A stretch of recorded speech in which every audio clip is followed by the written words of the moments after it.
Last time on Internet Fables. I looked high and low and cannot for the life of me find this episode anywhere. To my knowledge, this has never been released outside of this DVD release here, which unfortunately is out of print and I could not seem to find a copy for sale anywhere online. So this episode, along with all the bonus features of that DVD really, are lost Captain S media, and I am calling out to you to help me find this lost episode. If you are one of those guys that actually bought this DVD back in the day, you have lost media, and it would be amazing if you would be willing to upload it here on YouTube or the Internet Archive, or ideally even both. I think it's time the public sees the original adventure of Captain S to see the epic that started it all. Hashtag free the OG Chad. Let's get this shit out there. And then maybe one day, one of you brave heroes out there will upload the original episode for us all to see. And as reward, or extra incentive I suppose, I will make a short video talking about the lost episode of Captain S, review its content, and praise you as the true video game defender that you are. Godspeed, lads, and let's hope that we find that episode. Yo there, boys and girls. I'm back with a hot and spicy bonus video. If you haven't seen my Internet Fables episode all about the old internet web series entitled The New Adventures of Captain S and its history, I'd highly recommend you go and see that first. It's a look back at a far lesser known series, but one that had a pretty dedicated little following at the time. And there's even some obscure Avgn lore in there for good measure, so be sure to go check it out. But as for everyone else, I said in that video that if anyone ever came forward with the lost media that is the original pilot episode of Captain S, the old adventures of Captain S, that was only ever shared via the Captain S series DVD that I found pretty damn near impossible to find or buy online, even secondhand, that I would review the episode and declare the one who provided it to me as a true Sega Chad.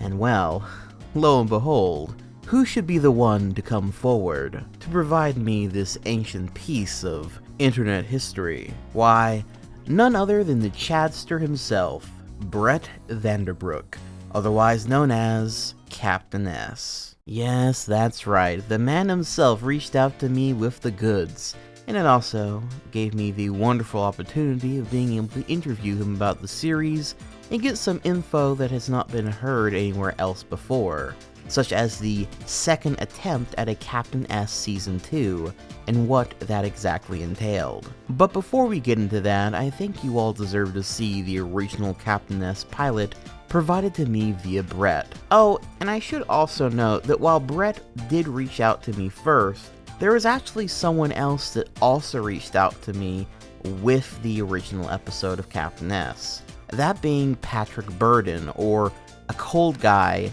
as he was known through thatguywiththeglasses.com back in the day actually. Patrick provided me a link to the pilot episode as well, and uploaded it to the Internet Archive for good measure, so that you can all go and see it uninterrupted and download it at your leisure. So I also gotta shout him out as one of the true Sega Chads as well. But with that being said, I think it's finally time we see the original adventures of Captain S.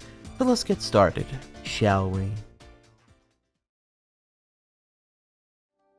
We open on the iconic Sega logo, followed by some gameplay of Sonic the Hedgehog 2.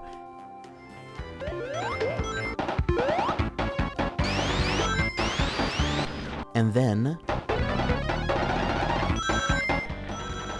there he is, Captain S in the flesh. Well, the original Captain S, played by Chad Williams instead of Brett Vanderbrook, that is. Well anyway, he's playing Sonic 2 for a bit until he gets a call to action.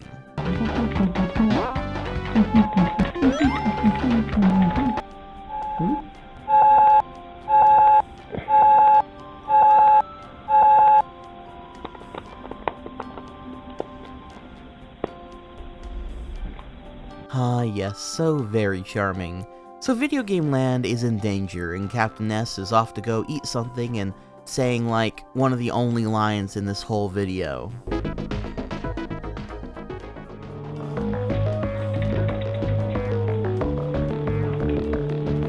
Looks like Video Game Land is in real danger.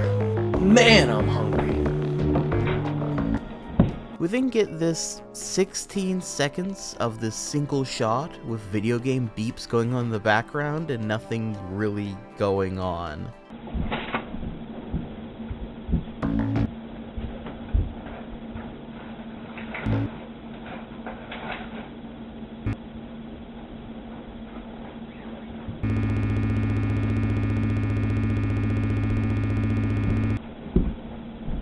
Then after that, Captain S puts his hand into the TV, Persona 4 style, and gets sucked in with a pretty cool little effect. And is also then freeze-framed on this super silly pose while he's falling down. Now, for all you Captain S lore masters out there like myself, you'll notice that this game that he got thrust into is none other than the game that he got transferred into in the official series, Episode 4, and that game being Subterranea, which has the distinction of being a game that I only am aware of because of the Captain S series. There's some pretty decent effect shots here and there too from the inside of the ship, and Captain S starts fighting the giant head thing while what I can only describe as incoherent yelling from S and the head ensues. Oh my god, a giant head! Oh my god, stop rockets!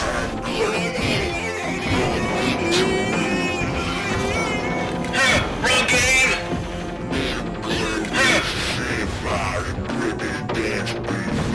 What? You can only unlock 4 songs?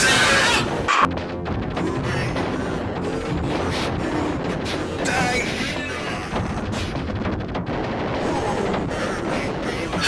Then, once the captain defeats the head, he leaves the game via destroying his own ship, I guess, and warps back into his living room, back to playing his beloved Sonic 2, but it appears that someone followed him back.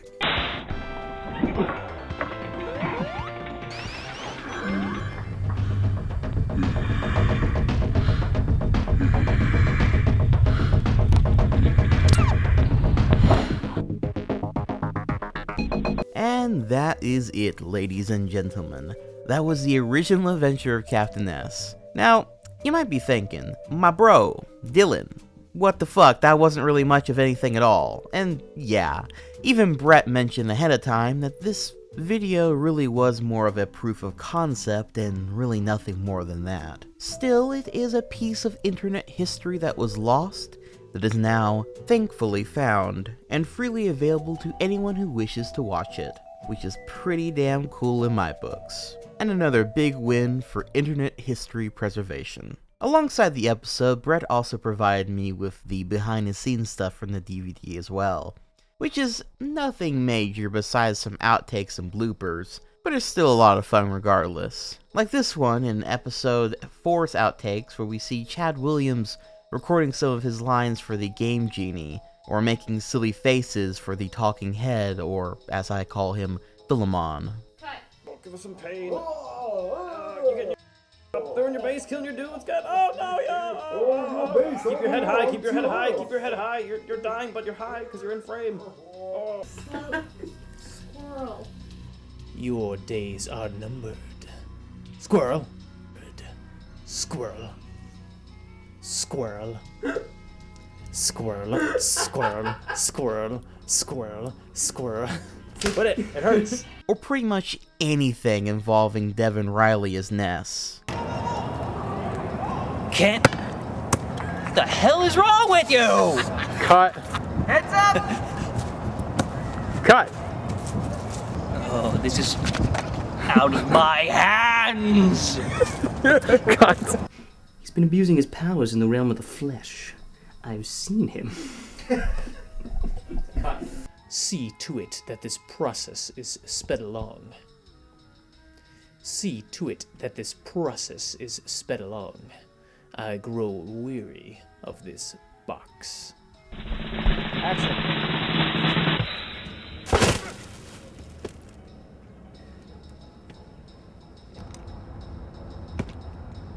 it pinched! Ah! God, I love Ness. I don't know if I made that clear enough in my original video on Captain Ness, but Ness is without a doubt the best character, by far, in my opinion. We also have this bit where Brett is pretending to be a vampire under interrogation, which is super random, but I found kind of humorous. That's what happens when Halo and Red unite. Tell us what we want to know, vampire.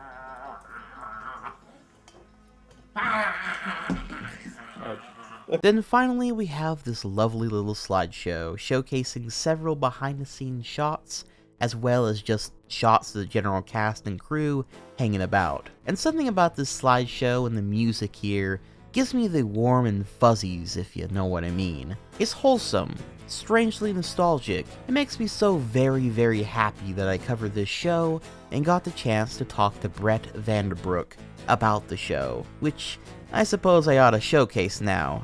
The rest of this video will be the interview I had with Brett regarding the show, asking him some questions I've not really seen anyone else ask, or getting updates to questions that I've seen other people ask, and getting some exclusive behind-the-scenes info about the series and the attempts to revive it in all the time between it ending and now, and where everyone involved with the show is now, or at least as far as Brett is aware. So I'll leave you with the slideshow to move into that.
So, question number 1. What was it like for you working on Captain S back in the day?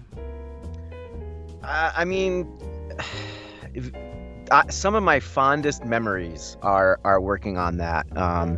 It's funny that when it was all said and done, we really only were doing Captain S for 8 or 9 months. I mean, the idea was conceived around November of 2006.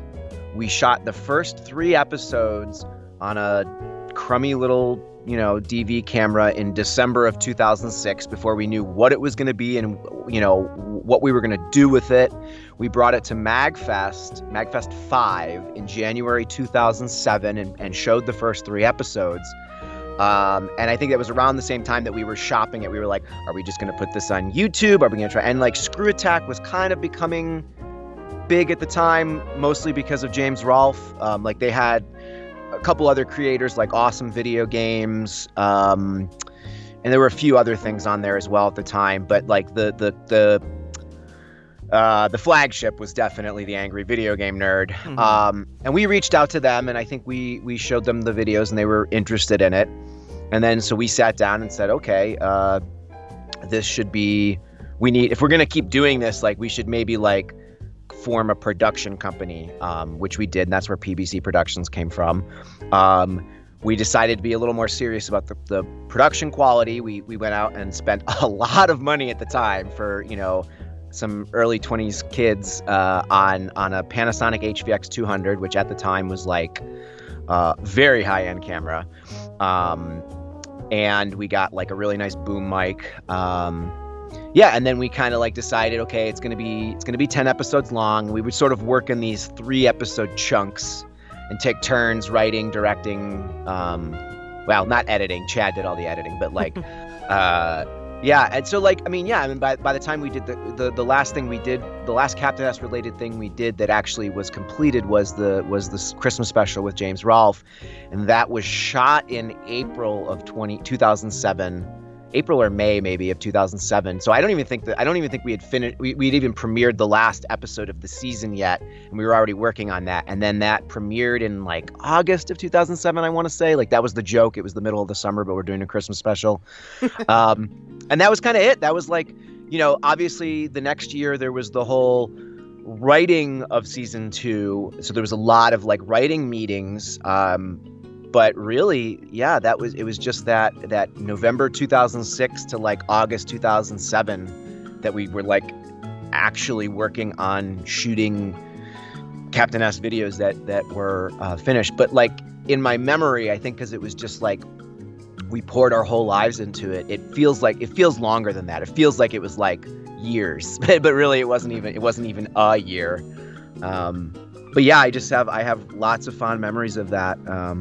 Just spending every waking moment with these people and like collaborating and sometimes arguing and just making art and yeah, it was great. I haven't really had any other as an actor. I haven't really had any other experiences like that where I was in there getting my hands dirty at every level, like with Captain S, where I wasn't just acting on it. I was also helping determine the creative direction of the show. Awesome. It sounds like it was a lot of fun. And I definitely get the impression it was a lot of fun based on having seen the show. You mentioned that you worked with James Rolfe. What was it like working with James Rolfe? James he's an interesting dude. I think we approached him. There was I remember around the time, because his show was, you know, far and away the most popular on Screw Attack. But like at the time, we were like the second or third most popular show on Screw Attack, and so like there was definitely like talk of this crossover idea, which we're always like, how do you do that? Like the two shows are so diametrically opposed. Like he's just playing an amplified version of himself and reviewing old bad games. Like we actually have, like, our show is a narrative show that's very family friendly. Like how on earth do you do this? And so when we conceived the idea of the crossover, we were like, this needs to be just bonkers ridiculous. Like this needs to be like, we're like, it's got to be like a buddy cop movie, because, you know, you're going to have these two personalities that are very different. And like, we're going to have to, you know, it's going to be an episode of Captain S, not an episode of Angry Video Game Nerd. So we are going to have to find a way to keep the language down, which is tough because like that was like his whole brand, you know, and we're like, but we had a lot of kids, like we had a lot of parents that would reach out to us and be like, we love your show because we can let our kids watch it. And we were like, so we can't all of a sudden bring this guy in and just be dropping F-bombs left and right, because like we're alienating the audience that like we created at that point. So we had to find ways to work around it. And we took a lot of, you know, because again, with Captain S, like it was pretty derivative. Like we were taking from, you know, the main inspirations were always Superhuman Samurai Cyber Squad, Mighty Morphin Power Rangers, Captain N, and Saved by the Bell. Those were the 4 shows that were always like what we took the most from. But for the Christmas special, Chad was always like, watch the He-Man Christmas special, because like it's insane, it's unhinged, and like Skeletor at the end is like, yeah, and then that was like kind of the idea of the Game Genie coming around at the end with you know, with a joke that I admit I wouldn't make now. I don't think it was like an anti-Semitic joke, but like I don't know that I would make that joke now. But you know, the idea that like the Game Genie comes around on Hanukkah because, you know, Christmas has scorned him, blah blah blah. But sorry, to answer your question, like what was like working. So we reached out to James, and James was like always super on board with it. He was like, yeah, man, that's great. I'd love to do that. And so we basically had 2 chunks of filming. We had to He was living in the Philadelphia area at the time, like in some small town outside Philly. So we went down to Philly and we did the stuff in his place because like all of the we needed to have the nerd in the nerd's space. So we shot everything that took place in his apartment down in Philly, and then he came up to New York and we shot everything else, like all of the Videoland stuff and like the final sequence with, where everybody has shakes and he pulls the beer out. That was we shot that all in New York. It was only I think it was like 4 or 5 days of shooting total, like 2 days in Philadelphia and like 3 days in New York. But it was great, and it kind of created this friendship. James and I have worked on other things since then. He did a Ghostbusters location documentary in 2009, and he reached out to me because he's like, hey, you live in New York City, you know New York City better than me, would you like to do this with me? And I was like, yeah, that would be awesome, because he'd already done a Rocky location documentary in Philadelphia by himself, but he asked if I would do the Ghostbusters 2 with him.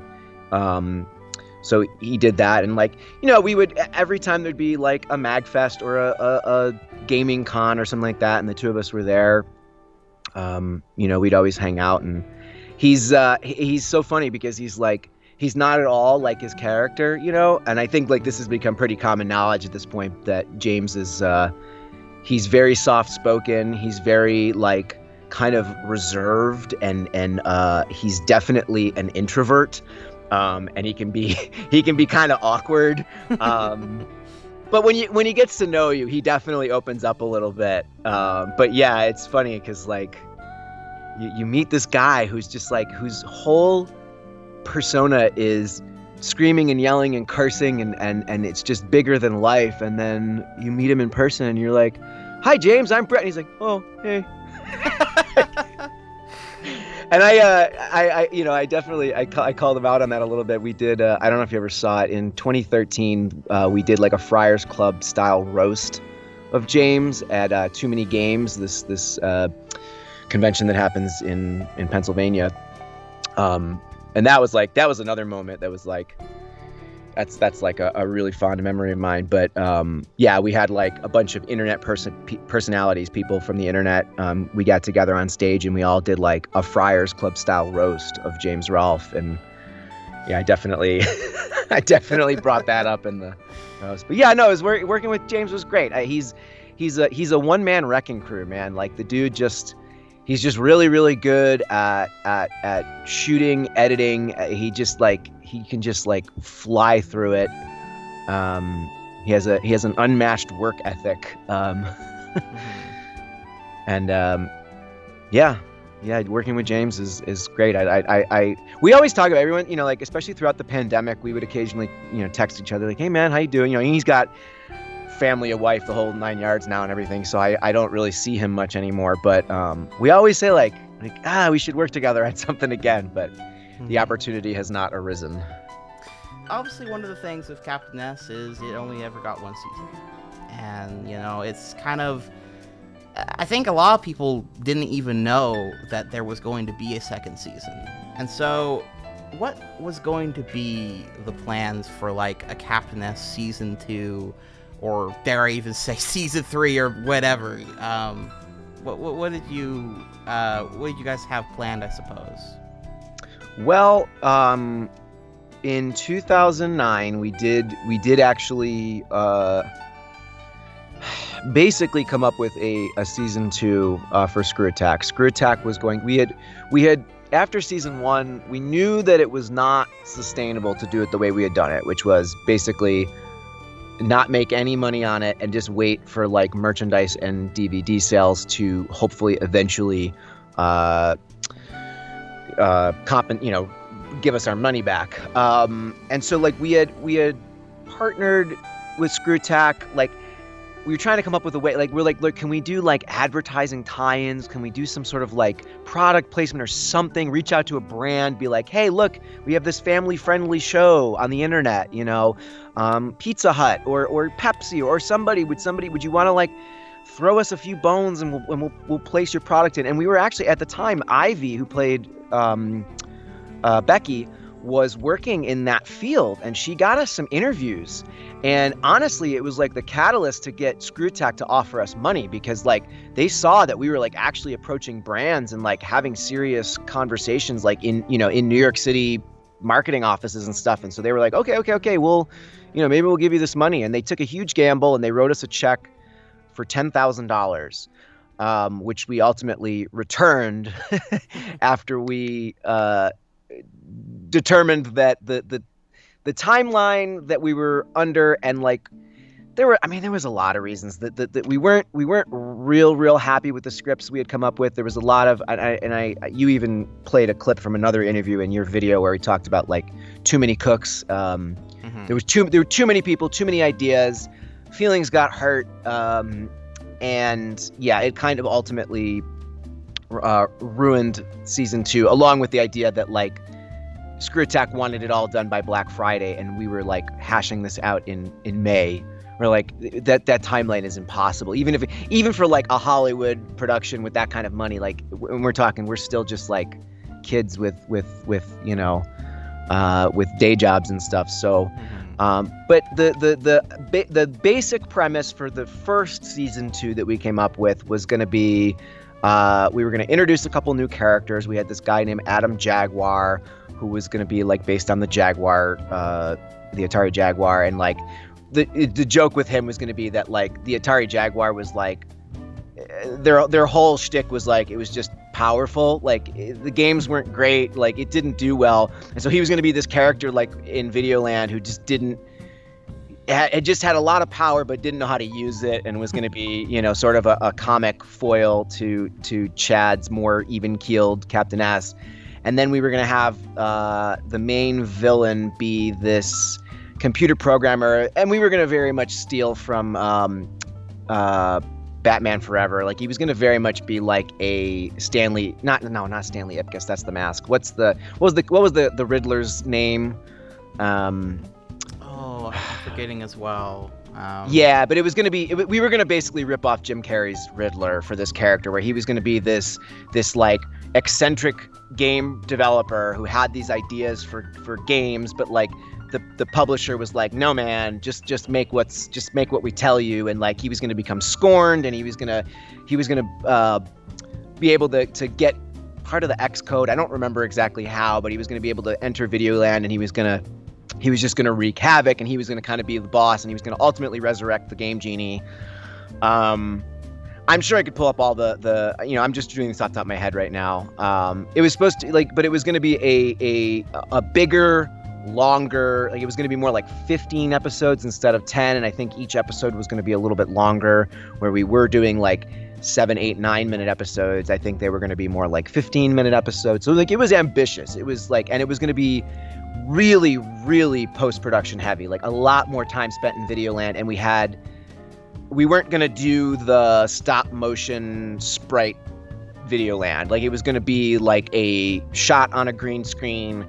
Videoland was going to be more of an original, like it wasn't going to be just like we're taking footage from Sega games and Nintendo games and things like that. It's just going to be like Videoland's going to be like its own thing. It's going to be more like what it was in the webcomic, which is like this sort of I don't know how to describe it. It was like a more esoteric idea of what quote unquote Videoland would be, like just sort of these elements of video games, kind of this, but a very original looking world that would just incorporate elements from games, but not necessarily be tied to just like, okay, now we're in Sonic. Okay, now we're in Vector Man. Now we're in this game. It's just like, no, it's just going to be this amalgamation of video game ideas in this sort of universe that exists within games. And that was going to be very difficult because it was going to require creating assets from scratch then. Like instead of just saying like, okay, we'll play this game and we'll capture the footage and then we'll just slap a sprite on it. It's like, no, now we have to actually like determine what Videoland looks like in 3D, in full motion. And Chad didn't use After Effects or anything like that. Like he did everything just in Final Cut, which always kind of blew people's minds because like, you know, it's possible to do a lot of those things in Final Cut, but like it's way easier in a program like After Effects where you can do motion tracking and things like that. And Chad just didn't know After Effects, so. Yeah, as someone who does a fair bit of video editing, the stuff that he was doing, some of those things, like, wow, crazy. Yeah, and it was all out of necessity. It was like we didn't know any other way. We just didn't know, and we didn't have the. We were on a time crunch at that point. We're like, well, we can't. He doesn't have time to learn something else. Like later on, like in the second reboot of Captain S, the video that I showed you today, that was all Devin, and Devin did know After Effects, and like, so we knew if we had gotten that version of season 2 off the ground, we were in a better place because at least Devin knew how to use After Effects and was pretty good at it. So like, we weren't gonna have to worry about doing like, frame by frame type stuff like Chad was doing. But yeah, I think it was always Videoland that was what, the real world stuff was fine, whatever. That was just like setting up shots and creating storyboards and stuff. But like the Videoland stuff was always kind of the monkey, the 800-pound gorilla in the room. It's like, how do we do this? How do we, with virtually no money, how do we create this world that is supposed to be an alternate universe that's, wholly digital? Like I just, it was daunting. And I think a lot of times that's what brought the projects to its knees. That it was just, just too ambitious on a shoestring budget. Yeah, like, and that is a shame, but I guess the more ambitious it got, obviously, the more money and more time it would have taken, so that I can feel for that. It's a shame. You mentioned that there was a second attempt at starting season 2. Yeah. What are you willing to, I guess, share with that? What's the story with that?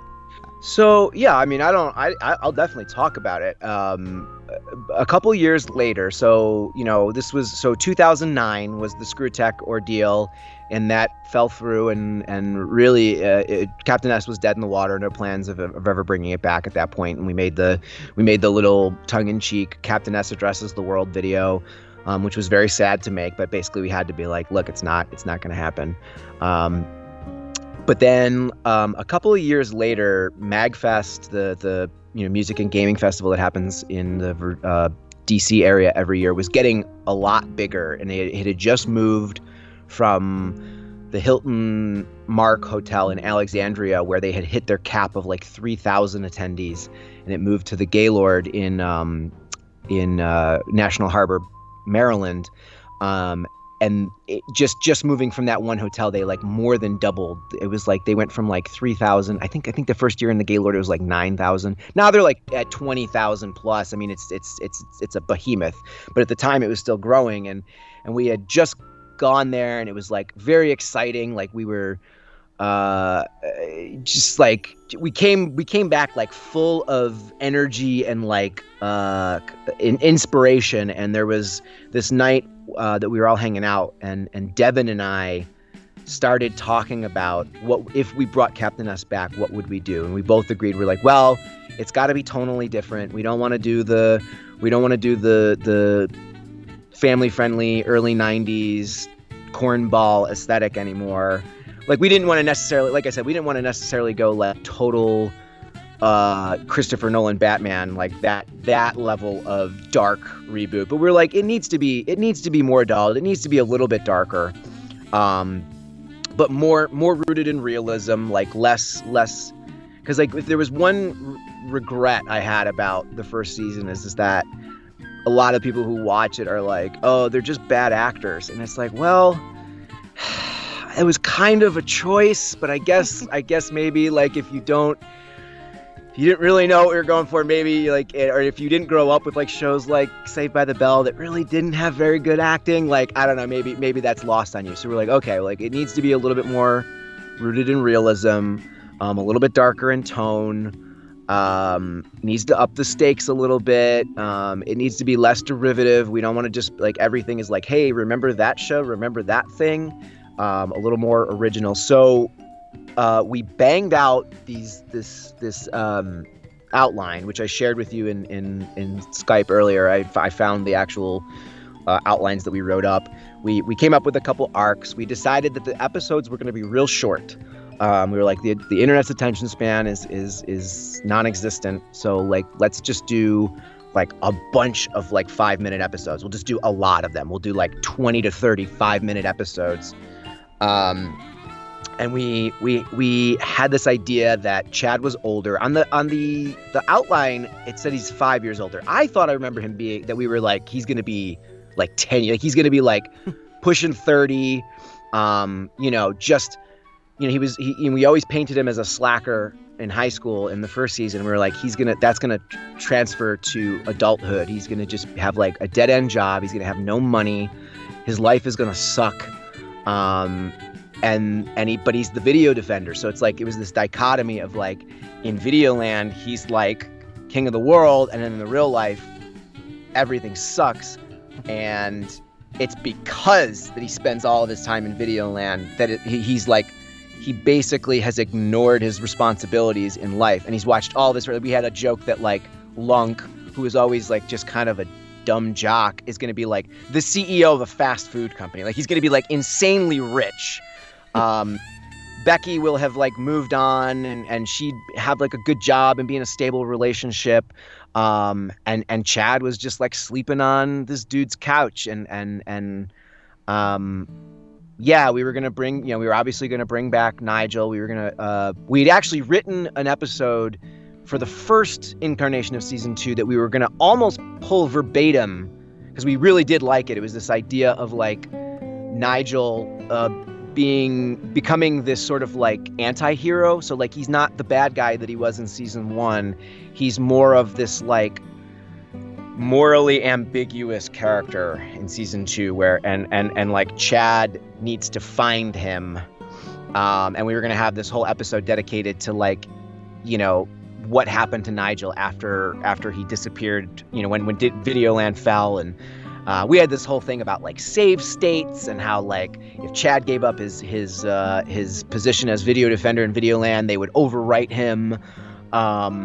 There was going to be like elements of Chad deciding to like give up being video defender, kind of like a little bit like Spider-Man 2. I know we said we weren't going to be derivative, but we were still like pulling from popular culture. And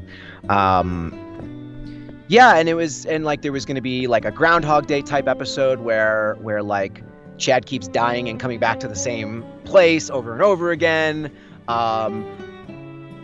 I think we had incorporated elements from the webcomic. Like we brought Buddy, who we really liked. It was a character that from the comic that we really liked. I think we killed him in the comic, but we really didn't. We were like, it doesn't matter. Like we can resurrect this character for this reboot. It's fine.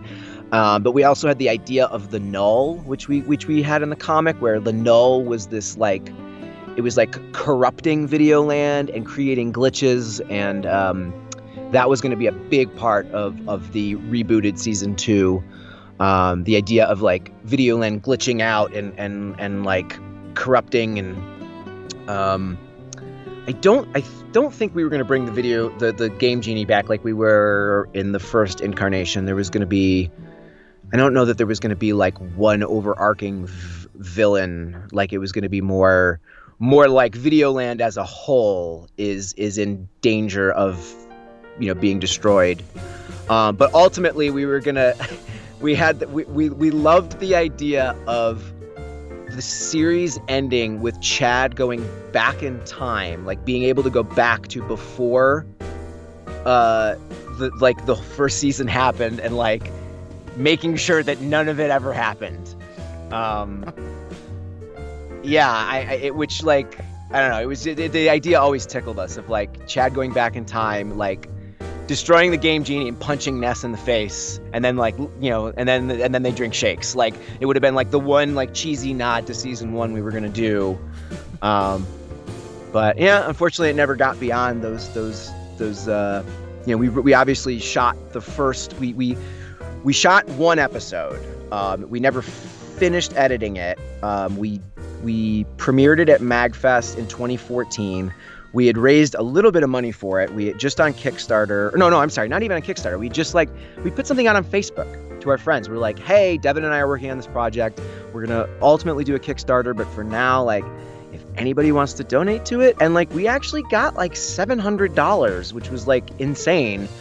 And we used every last penny of that money for like buying props and costumes, and we were lucky to get a great location in this high school in Queens, where they had like a part of the school that was like basically abandoned. So like it had this really cool like warehouse feel to it.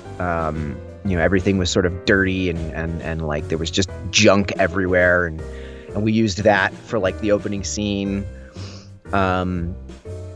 But again, it was Videoland stuff that, and that was like the one part of it that wasn't finished. There was going to be this scene where Buddy and Chad jump out of a window, and it was going to be, it was going to look like Videoland, and, Chad was going to catch a glimpse of Ness's face, which was going to set that up for later. But yeah, all we have from that is the real world stuff. I mean, Devin did like some placeholder stuff where you saw like establishing shots of the building they're in, but I don't think he ever intended for those to be the final versions. Like that was just like kind of like he got that in before MagFest and just wasn't able to do the shot of like, 'cause we shot stuff against a green screen of me and Buddy like with a leaf blower, like we're falling, and that footage we never incorporated that in. It's sad, but that was, it was, that's kind of what it would have been. The second incarnation of our idea of Captain S season 2 was going to be a little darker, a little more adult, shot on a better camera. The HVX was a great camera, but we shot the Alpha Prime. We codenamed it Alpha Prime. We didn't want people to know it was season 2. And I don't remember where Alpha Prime came from, but that was what we referred to it as. We shot it on it was like a Canon 60D, I think, which is like not as good as the 5D, but like it's a really, really nice camera. And I rewatched it last night for the first time in almost 9 years, and I was really kind of like, it's like, god damn it, that was good, man. Yeah. We could have done something with this, son of a bitch. Yeah, having seen it for the first time, I was like, wow, this is pretty impressive. I was definitely taken aback by it. Have you ever considered sharing it?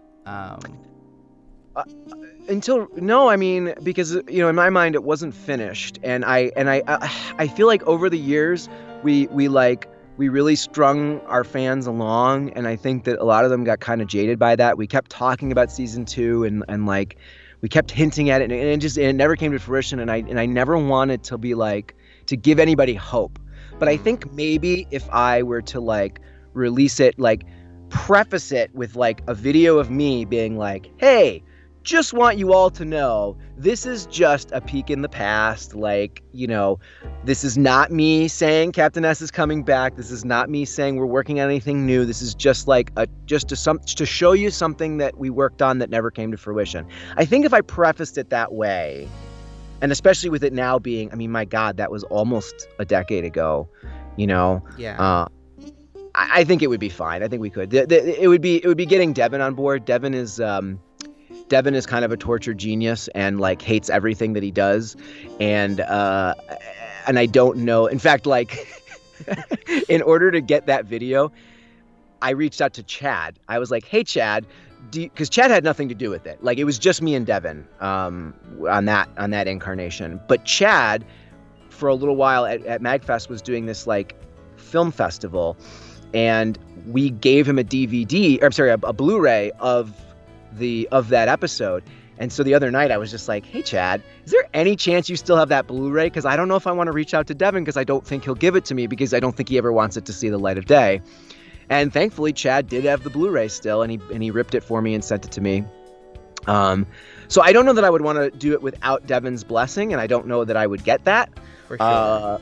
But yeah, maybe under the right context, because I wouldn't mind people seeing it and see like what it could have been, you know. For sure. So with that in mind, you know, obviously it has been almost a decade since then.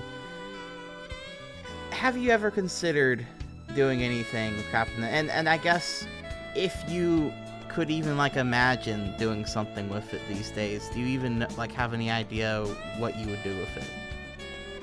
No, I mean, unfortunately, I think I came to terms with it at some point that I was like, without like a studio behind this or something, like it's just not gonna happen. Or like I would need like, you know, do you watch Corridor Crew? No, but they're VFX guys, and like, but they're like professional VFX guys too, but they have a YouTube channel, and like they do, you know, I was like, I would either need to have like guys like that, you know, that could just like, who are just really, really good at you know, like at creating stuff from scratch like that, you know, or I would need like an actual studio behind it, because the Videoland stuff is just too difficult to do on no budget. So I think at a certain point I came to terms with the idea, like Captain S as the idea we had it as is just not feasible. So yeah, no, I mean, like if anything, I've thought about like, oh, maybe it would be fun to like just do like a quick little video with Chad, you know, with Chad Belmont, not Chad Williams. I don't want to be confusing here. Like my character doing something, but just like something that would take no effort. So like not a Videoland, you know, like it would just be Chad making a TikTok or something. I don't even know, like you know, like but also like I don't know. It was so much based around the idea of them being like high school kids, and then even with the second one, we were gonna make them a little bit older. But like, I don't know. I also kind of feel like I've aged out of that. Like, I mean, I don't know. I mean, all the Marvel superheroes are 40 and 50 now, so like, maybe not. Maybe that's wrong. But like, Captain S to me, like, he's supposed to be like a high school kid. He's supposed to be young and you know. So yeah, I don't know. I think that ship has sailed. That's fair enough. Yeah. So, what other stuff have you been up to since that series, online or otherwise? And if you happen to know, do you know what some of the others have worked on or done since the show finishing?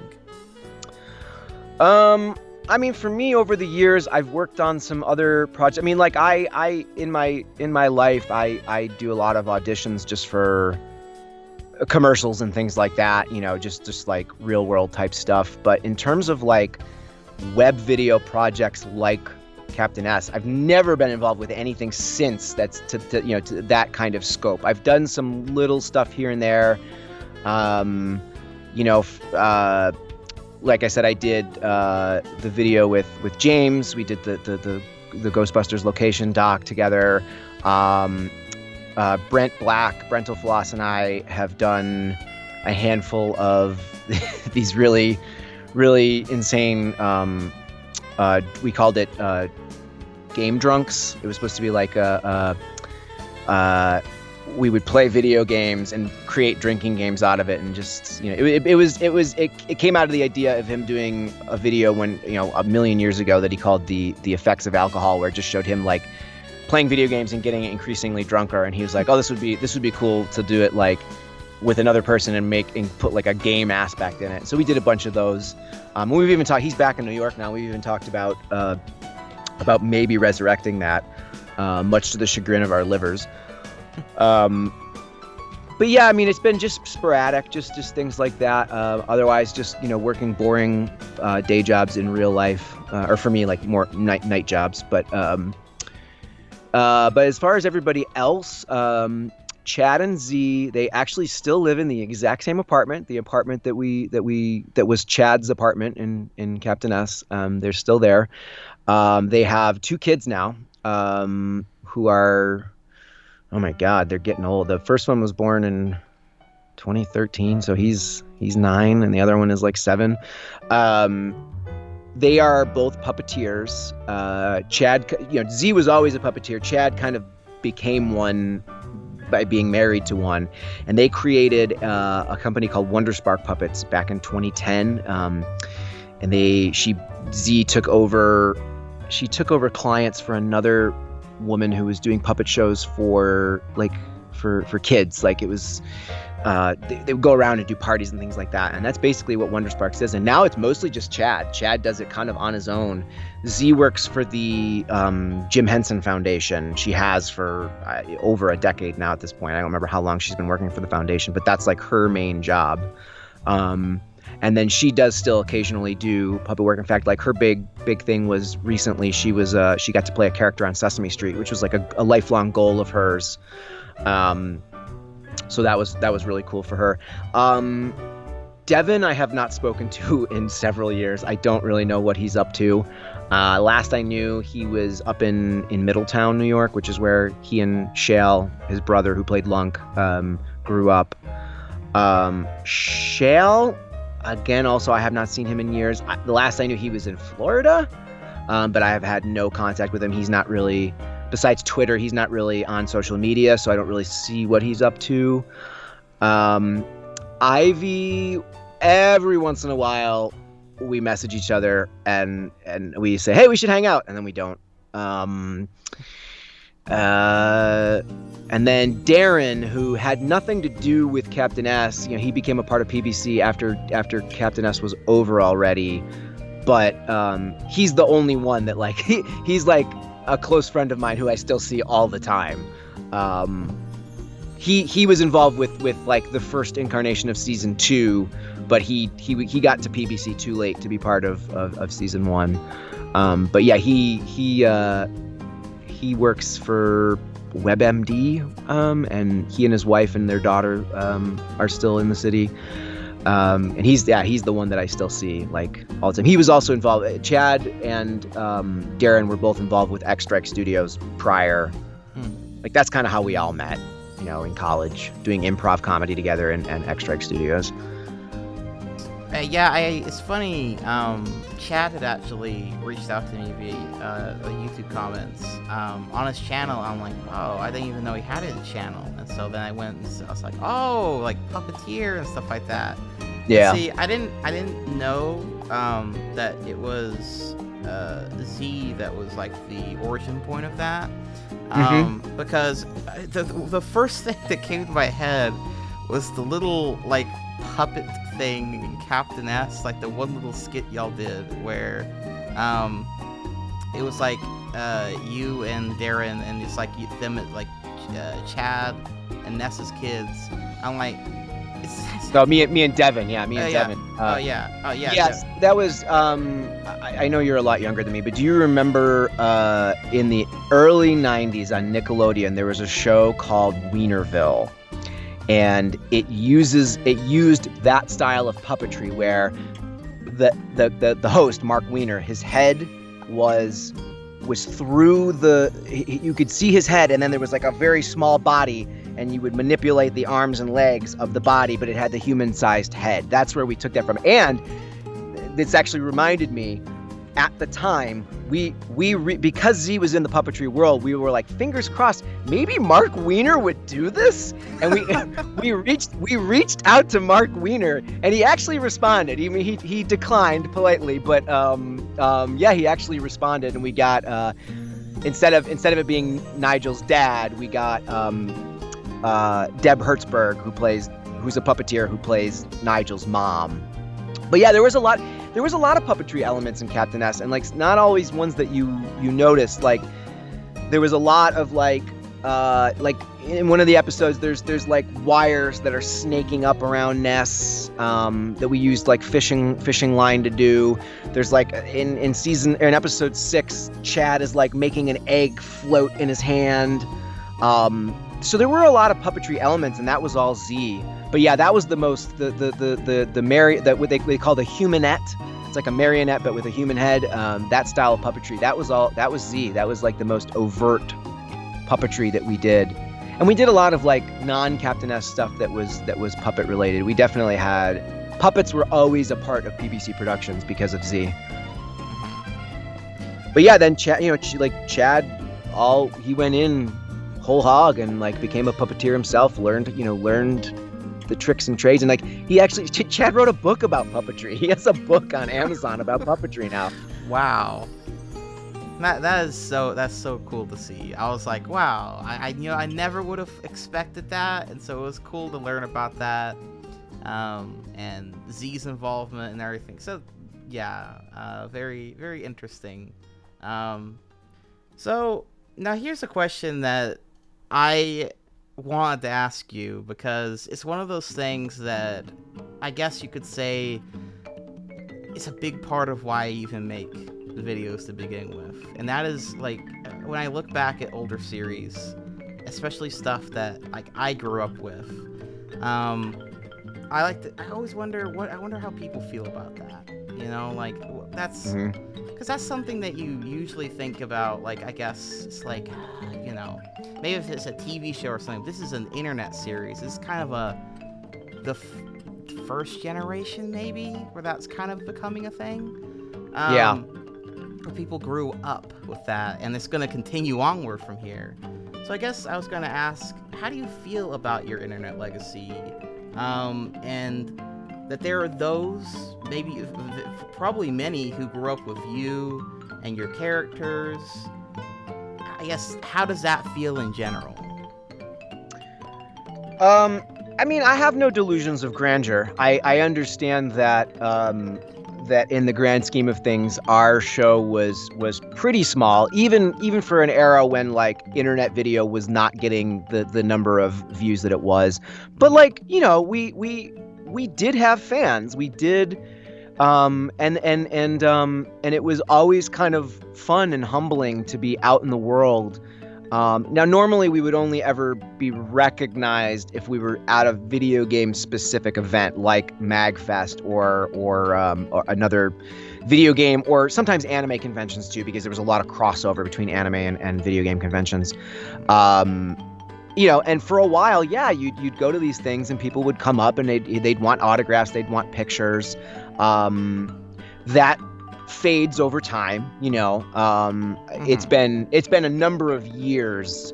The last memory that I have of someone recognizing me as Captain S was in 2016. I was at Busch Gardens in Williamsburg, Virginia, because my girlfriend was doing she had a contract there for the summer, and I had come to visit, and like I had just gotten there, and I was like by myself, and like I was like on my phone or something, and somebody came up to me and they're like, "Hey, I'm sorry, this is kind of weird, but were you Captain S?" I was like, "Holy fucking shit, yes I was, like, thank you, like that was a million years ago, and I'm a decade older, and like that's crazy." But that was like my last memory of somebody remembering. But yeah, like I don't know, it is kind of cool to be this sort of like minor internet celebrity, and like the little internet. I always remember the little interactions. I'll never forget in 2010 I was working for the Census Bureau. It was a census year, and I was just working in an office in Harlem in New York City, and I was I worked with the IT department, just as like a grunt, and like I was on the phone with somebody at like the main office in New York, and we were talking. And this was somebody I had talked to a lot. Like, I would call with issues and stuff like that. And like, I remember all of a sudden, just one day, he's like, "Hey, this is totally not work related." He's like, "But did you do a video with James Rolfe?" And I was like, "What?" He's like, "Yeah, did you do like a New York City Ghostbusters thing?" I was like, "Yeah, I did." He's like, "Oh man, that's so cool. I love James Rolfe." I was just like, wow, like even like at work, I mean, in that case, he recognized James Rolfe, but he did recognize that I was, in this video with him. Yeah, and like those little interactions, like I never took them for granted, like it was I think because I was like the lowest level of internet famous that like that it was charming and not, you know, because I know that like actual celebrities can grow to like hate that, to like they can't go out in public because everybody recognizes them and they can't just like enjoy a moment of peace. But like, you know, for me it was always fun and like exciting when somebody recognized me. It's like, hey, you've seen that thing I did, that's awesome. And I never grew tired of that, and you know, but those days are pretty much gone. I mean, maybe if I went to maybe at MagFest, maybe somebody would remember it, but yeah, I'm glad to have been a part of that. And like I'm sad that like it really didn't last, you know, both Captain S and PBC. Like life went on at a certain point, because I have such good memories of not just Captain S, but everything that PBC worked on, all of, you know, Little Miss Gamer and all the like just like little silly videos we did, the documentaries that we did about the puppetry festivals. I got to go to, you know, I'm not even a puppeteer myself, and I've been to I think 5 national festivals, which like even a lot of puppeteers can't say that they've done. And I just have such great memories of that time. And sometimes it's a little sad that like, you know, those days are behind me, and I don't know. I just, you know, I don't know that I could ever bring that back. It's just everybody's life's moved on. Everybody got older. Everybody started families, and it's like, I think it's always just going to be a fond memory. But the memories are fond. Like it's, yeah, and it's humbling and yeah, I don't know what else to say. It was the Yeah, fair enough. I was gonna ask as well, one of the more interesting things, because I will admit, going into making that particular video about Captain S, you know, I didn't really know, because I knew about it, because I was like one of the few people that watched. Like I was like, oh, you know, I grew up with Captain, like Screw Attack and That Guy with the Glasses and YouTube, and I kind of watched the collection of all those things. And I guess it's kind of easy for me to like think, oh, I'm just like one of the only people to have done that. And then when I make that video about it, I kind of got a lot of people saying how they remember this series, or they remember seeing part of it, like, and some of them they might have even forgotten and unlocked a memory for them. I'm like, oh my god, I remember seeing that. Yeah. And so, and a lot of people, you know, they're still sad that, oh, I wish there was a season 2, you know, I forgot about that, you know, that sort of thing. So I guess if you had one random thing to say to like anyone who a fan of the series, and just what would you say? I mean, I don't know what I could say beyond thank you, because you know, and this is true of pretty much any media. If there's no one to consume the media doesn't exist, you know? And maybe that's a little existential, but like, yeah, I mean, our audience was small, but the audience we had was captive, and they were devout. Like they were huge fans, you know, very, very engaged. And they waited. They knew exactly when we were going to release every episode. They bought all our merch. Like they're the reason that we existed for a couple of years, you know. And I can't thank them enough. Like, it was, you know, it was such a fun time in my life. Such a cool experience to have been a part of something like that. But in order for that thing to exist, you need to have somebody that wants to participate. And yeah, so for the people who watched it, it's always, you know, for me too, it's always so funny to me to hear people be like, oh yeah, I remember watching that when I was when I was in school. And I was like, oh my god, that's like I mean, it makes me feel old, because I'm like, oh, you were a child when that came out. Like I forget sometimes. It's like, oh yeah, not, you know, somebody who's like 30 years old now would have been in high school when we did Captain S. And if they're not 30, they would have been in middle or elementary school. And that's like wild for me to think of, because I never think of myself as old. I still feel I still feel like I'm 25. But yeah, I mean, it's thank you. I guess that's what I can say is thank you for watching what we did and enjoying what we did and allowing us to continue doing what we did for a little while. Do you have any regrets? Anything that you would have done differently? Yeah, regrets, no. I mean, yeah, I mean, with hindsight, are there things we could have done differently? Absolutely. But, like, also, we were just all figuring it out. Like yeah, I go back and I watch Captain S and, like, you know, and I know, I mean, I watched your entire video. I know you were critical of it, and your criticisms are not unwarranted. Like, you know, we, even at the time, I think we were aware that the product we had made was not like as good as it maybe could have been, but we were also learning on the fly. We were figuring it all out as we went along. And that's also why I think it was kind of a shame that we never got a second crack at it, because I think with what we had learned from making the first season, season 2 probably would have been a lot better for it.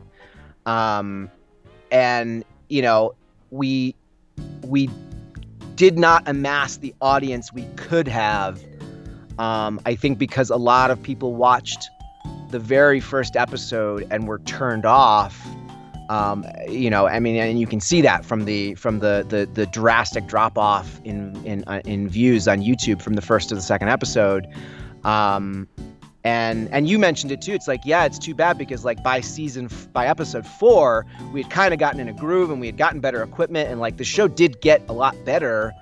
And I think that if we could have done a second season, it would have been that much better, and maybe we could have converted some people, because there were a lot of, I will say that because of the era we were doing it in, you know, the biggest names of the day were James Rolfe and Doug Walker, and, like, what they did was very, very different. Like, they were like individual personas. Like, what the videos they did were scripted videos, but they weren't narrative. Like, it was like they were critics.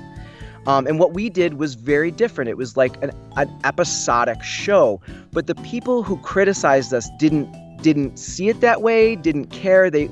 We got compared to James and Doug a lot.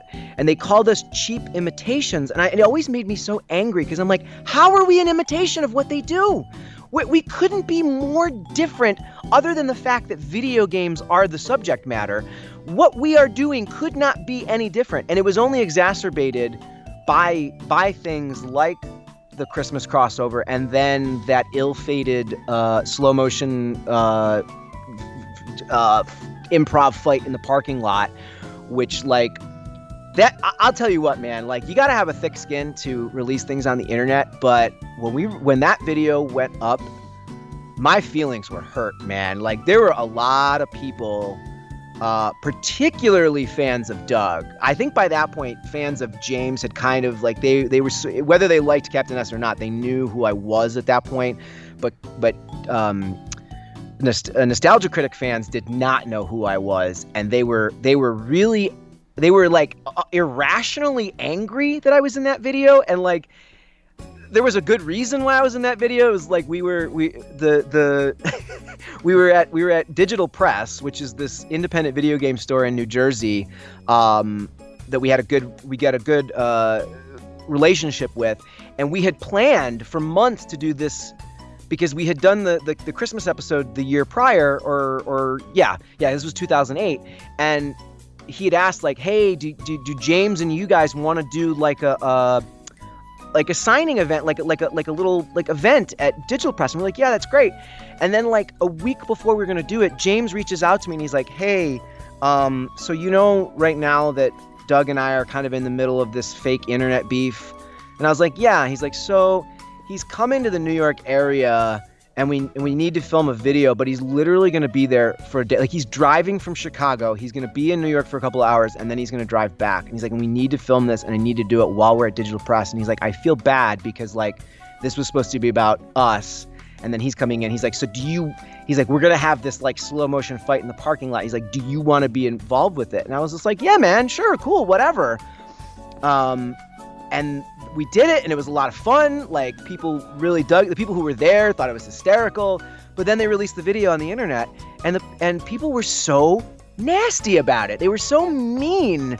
Like, it was just a bunch of like, who the fuck is this guy? Who is this Captain? What the fuck? Why did he ruin this video? And like, I know you're not supposed to read the comments, but I always did. I always read every last comment.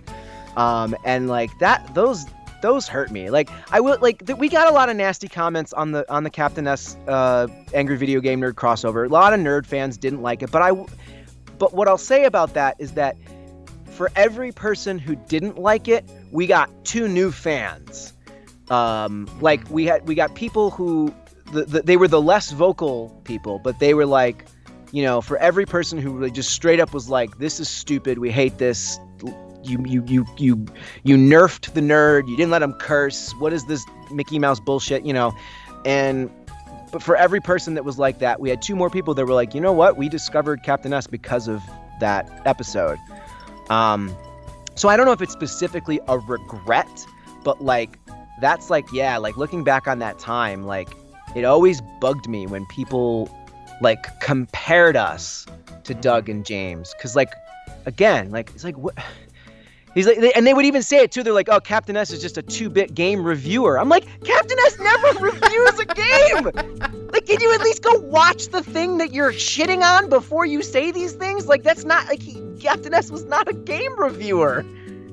But yeah, you know, it is a shame because I do distinctly remember that even then being a thing, where people were like, 'cause I think I did discover Captain S through the Avgn episode. I'm pretty sure that's because a lot of people did. I mean, that episode has, I think, more hits than the first episode, which is like, I think the 2 of them, they were both over 100K. But I think the Christmas episode probably has more. I believe it does. And something that I remember doing is like, I was like, oh, this is like this character or this guy is in this guy's video. I like this guy, so I'll go check out this other guy's thing. And I went on a lot of offshoots back in the day due to that. And I think with Captain S, I think unfortunately it is definitely whenever there was that slow-mo parking lot fight, I think way too many people didn't really know like that what your show was, and so they just sort of like assumed, oh, that's just that guy, you know, he's like a game, he must be a game reviewer too, but like Sega related or something, you know. And that's a shame. And that happens. You know, it's funny. A lot of people do tend to judge things before they end up, you know, actually giving it a try. As a content creator myself, you know, I definitely get a fair bit of that, and sometimes it can be pretty funny whenever it's like, I never said any of those things, but I'm glad you seem very angry about it anyway. It was great. Like at the time of the Christmas special, I remember there was a common thread, and they were mean comments, but they made me laugh because they were people who really just didn't understand how small potatoes. Even James was huge on the internet, but in the grand scheme of the world, James was a very small, low budget content creator, and like I think some people thought that there was like, you know, because I remember the comments being like, oh my god, the studio forced James to be involved with this, and I'm like, the studio? What do you think do you think this is like Universal, or do you like James is under contract and they put a gun to his head? It's like, no man, this is like 2 internet shows on screwattack.com who were like, you know, it would be funny if we did a crossover. Like in their minds, it was this like contractually obligated thing that James wanted to do, and he always hated it and he didn't want to do it. Part of it was like, no man, James fucking loved it. It was great. We had a great time. Watch the outtakes. All we did the whole time we made it was laugh, you know, like. But, you know, I just think that, like, from the outside, some people just don't understand, like, that we were just kids making videos on the internet. We were not, like, there was no studio. There were no powers that be behind us except for, you know, Craig Skipness from screwattack.com. Like, you know, like, former slam ball player Craig Skitmas. You know, like it wasn't like the president of Universal Studios that's like, James Rolfe, you have to make this video with Captain S. You know, like, it just wasn't like that. And I think there was just so many people who had that vision in their head of it all being much larger than it actually was. So, bearing all that in mind, and I want to thank you for coming on this interview, and I definitely feel like I got a lot of insight and got some questions answered. But I think, you know, one of the things, call to action I made in my video was about the original Captain S video. The old adventures of Captain S. Old adventures, yes. Mm-hmm. So I guess my question for you is it time? Can we finally see the fabled lost episode of Captain S, the original adventure of Chad? Can we see the Sega Chad in his original form? Yeah, I mean, the hate to be anticlimactic, but like anybody who had the DVD back in the day has probably already seen it, because we included it on the DVD as a special feature. I don't think it's ever been released on the internet, but there's no reason that it can't be. I know I've talked to you about this, you know, when we're not recording, but like it was just a proof of concept. Like Chad he shot it, I think, in 2005. He was living in Albany by himself at the time. He didn't even have like a DV camera. He had a point and shoot digital camera that just happened to be able to shoot video. And he had this idea. He grew up as a Sega kid. Like he didn't have a Nintendo when he was a kid. He had a Sega. And so he took the idea of Captain N, which was like the Nintendo Defender, and he was like, I'm gonna make Captain S. And he would cosplay. He would go to like MagFest or like conventions as Captain S. And the idea was to be a troll. Like he was gonna troll Nintendo fanboys. And that's where the character was born out of. And then he was like, oh, you know, I'll shoot this little video with this character I created. I don't even think he had a name at the time. I think he was Chad because his name was Chad. I don't even think we had come up with the Belmont last name until later. But yeah, I mean, the video is like 2 or 3 minutes long. It uses, if you've seen the series, you'll recognize Subterranea, the game that we used in episode 4. And that was like the one nod to the original video that we did, and nobody would have even known it had they not seen it. But it's mostly just Chad kind of playing video games. He's playing Sonic 2, and then he gets called into Videoland, and he goes into Subterranea, and like, you know, does his thing, and then comes back out, and you know, there's not much to it. It's not. It wasn't very good, and I think, you know, Chad knew it, and Chad's not an actor either, really, you know.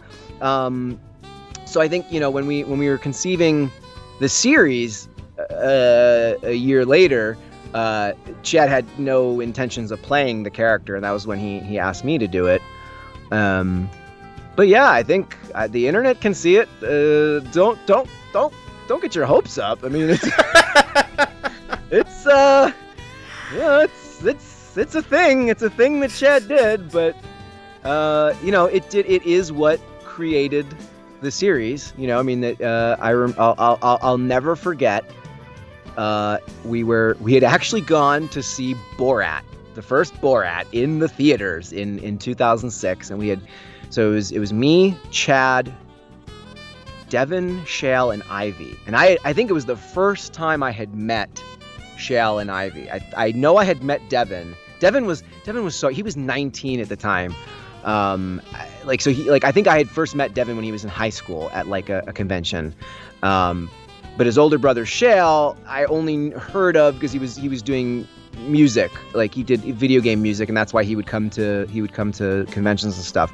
And so I think I was just meeting him for the first time, and he was dating Ivy at the time, and that's kind of how like we all came together, and we were sitting in a diner after watching Borat, and Chad and Devin were talking about taking the idea of this character that Chad had created to troll Nintendo fans and had made one short shitty video about, and turning it into like an internet series. And this is 2006, so like internet series was like a very new idea. You know, very, very, very few people were doing any kind of narrative internet video. If anything, it was like people were uploading. YouTube was more of like a version of America's Funniest Home Videos. Like it was people were just uploading videos that they had shot that were funny or whatever, or they were like vlog style things. Nobody was really doing like narrative videos back then. So it was, you know, it was an ambitious idea that we're gonna make a series and release it on the internet.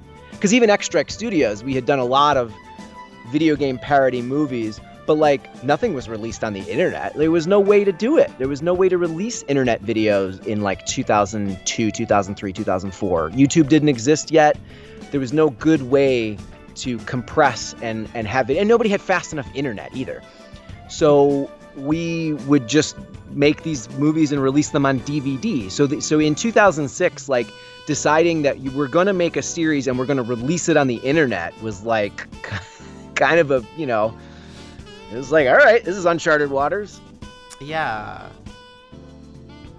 But yeah, it all stemmed from the old, that's why we called it, that was the, sort of like tongue-in-cheek, the new adventures of Captain S, both because like that was also a nod to a lot of like things from the 80s and 90s. Like I can't come up with a specific example, but I feel like that was a thing, that was a trope at the time, like taking an old thing and bringing it back. It's like, hey, it's the new adventures and now it's the 90s, so he's wearing a shirt that has pink triangles on it. You know, like it was like that cheesy 90s aesthetic, you know. Mm-hmm. Like Bugs Bunny is wearing a backwards hat and his pants are sagging now. Isn't that cool, kids? Like it was that kind of, that was that, yeah, but it was the new adventures because the old adventures were this unspeakable 4-minute video that Chad had made by himself in Albany. Thank you for, I guess, contacting me and sharing all this stuff with me. Thank you for answering all of my questions regarding the series and everyone involved. I feel like I learned a lot about it, a lot more than I had known, even just from the research that I did beforehand. And I guess just thank you in general. It's been a pleasure doing all this. So, got any final words for anyone watching? Thanks for keeping me even like vaguely relevant all these years later. Like it was, somebody sent me your video in an Instagram link, and it took me a while. Like they sent it when the video first came out, and I was like, oh yeah, I gotta watch this. And then like it just took me a month to get to it. And then I saw that it was 2 hours long. I was like, oh my god, this is gonna. I was like, wait a minute, this video is longer than our entire series. How is this possible? And it, I'll admit, it took me a couple sit-throughs to get through the whole thing. Like even being a self-obsessed actor, like watching a 2 hour video about yourself, like it took a little bit of time to get through, but yeah, it was like I was watching it, and like there were certain parts where I was like, oh, I can answer that question for you. Oh man, what? Oh. Like especially like I definitely remember when you were talking about like you were nitpicking the time frame, and I was like, oh my god, we had like that was a thing with us. Like we always joked that the year was 1990X. It didn't matter. It was this vague amalgamation of the 90s. It did like yes, it's before the Super Nintendo comes out, but also Vector Man is out. Shut up. Who cares? Like it was that was like a thing. Like that was a choice. We were like, the year is 1990X. It's like if it was a thing that came out in the 90s, it's fine. We can use it. The Virtual Boy came out in 1999. That's fine. We can use it. It doesn't matter. Like the Sega Nomad came out in 1994. Whatever. It doesn't matter. Like it was the continuity of the actual year didn't matter. Like we made a very distinct choice on the show that we're like, everything about this is very tongue in cheek, and like, so it doesn't need, we don't need it to be like exactly 1991 or something. You know what I'm saying? Like, but yeah. So I was like yelling at my TV screen. I was like, oh, the year is 1990X. Don't sweat it. Don't worry about it. You're Hey, it's funny you mentioned that. But to be fair, that is like kind of my weird job on the internet at this point is analyzing things that were never meant to be overanalyzed. Yeah. So, no, it was fun. It was fun. It was fun to watch, and like, you know, and I'm glad you were somewhat critical of it. I'm glad that you had like things to say that were not all positive. You know, like that's, yeah, you don't, it's nice to talk to somebody who like found things to appreciate and found things to criticize, and like not just somebody who's kissing your ass, you know? Exactly. And I always like to be honest whenever I'm like looking at anything and just like give my, you know, full perspective on it. I think one of the videos I'm more well known for at this point is a video on Angry Video Game Nerd, which is 6 hours. Is that the one long. that's 6 hours long? Yeah, I haven't caught that one yet, Dylan. Sorry. Yeah, and you know, it's funny, in that video, anyone who like takes the time to watch it, it's like that video is a gigantic tribute to the series. And but I am critical at points because I like a lot of the more recent episodes. There's like a state of time where I was like, I'm not really vibing with these. And so, as someone who grew up with it, I kind of made this giant tribute as this thing. It's like, why don't I feel the same about it? Did I grow up, or is the series different? And it's a very there's a lot of thought that went into that video, but I think there's a lot of people from the get-go, when they realize that I'm going to be negative about something they really like, at least it's something they're turned on. They don't even want to give it a try. And to be fair, they get defensive. Yeah, it is also 6 hours, so it's a lot to ask. Yeah, people. that's a lot to get through. It is. But you know, that's just kind of my thing at this point. I am very long-winded, and I am like, you know what? I'll just make whatever length it needs to be for me to get all my feelings out. Well, it has a lot of views, so I mean, obviously, I don't know if every one of those people has watched it all the way through, but like, it's got a lot more views than the video you did about me. Yeah, it does, and I'm hoping, you know, that's what the thing. It's like, whenever you cover someone like really, really like big, James, of course, you know. And lately, with like my Internet Fables series, the last few episodes, I kind of covered like individuals or people or series that are like, you know, they're smaller in scale, but I feel like it's a story worth sharing anyway. I guess, though I want to talk about the big things as well, I like giving spotlight to things that maybe, you know, there was something there that was worth talking about, but maybe no one's really taken the time to discuss it, you know? And for me, like, old internet stuff is definitely like that, because there's a lot of things that I grew up with that's like, I've never seen somebody talk about this. Yeah. So yeah, that's why I decided to make a video on Captain S, and like I said, it is weird. I haven't mentioned this up until now. It is kind of surreal talking to someone who I remember watching as a kid, you know?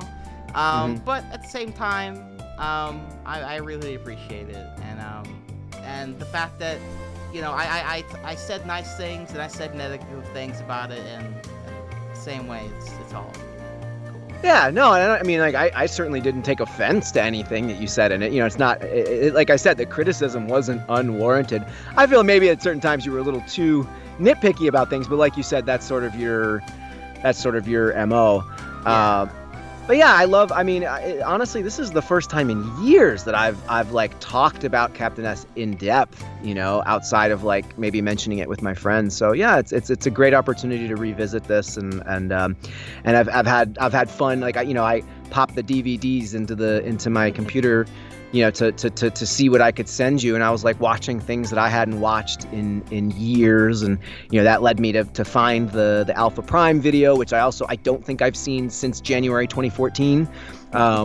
You know, so like, yeah, it's been a fun little trip, and I kind of I think I got Chad going down, because when I asked him to find that the other day, he started going through things and finding stuff, and like, yeah, so it's kind of sent us all on this little trip down memory lane.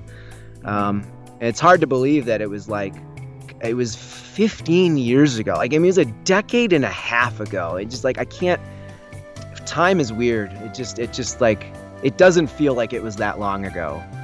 Yeah, even I like feel that with certain things. There's like certain games that I perceive as being new, and I realize, oh wait, that's been out for a while. The people already who grew up with that are already adults now. I'm like, oh shit, okay, well. Yeah, no, it's like, yeah, time moves differently as you age. It's like now, like I think, like, you know, something that happened like 5 or 6 years ago. Like, what would that be now? That'd be like 2017, 2016. To me, like 2016, like it might as well have been yesterday. But like, if you had asked me that same question, like, you know, in the year 2000, when I was a senior in high school, 6 years ago was 1994. I was in middle school. It was like an eon. It was like a chasm of time. Mm-hmm. You know, to go from 12 to 18. You know, but now to go from 34 to 40, like whatever. It's like it doesn't like time just gets all weird as you get older. It's like the huge gaps of time suddenly don't feel that long anymore. Mm-hmm. Well, on that note, thank you for jumping on this, and thank you to everyone who's watched this interview. This has been Dylan the Night Owl, flying off.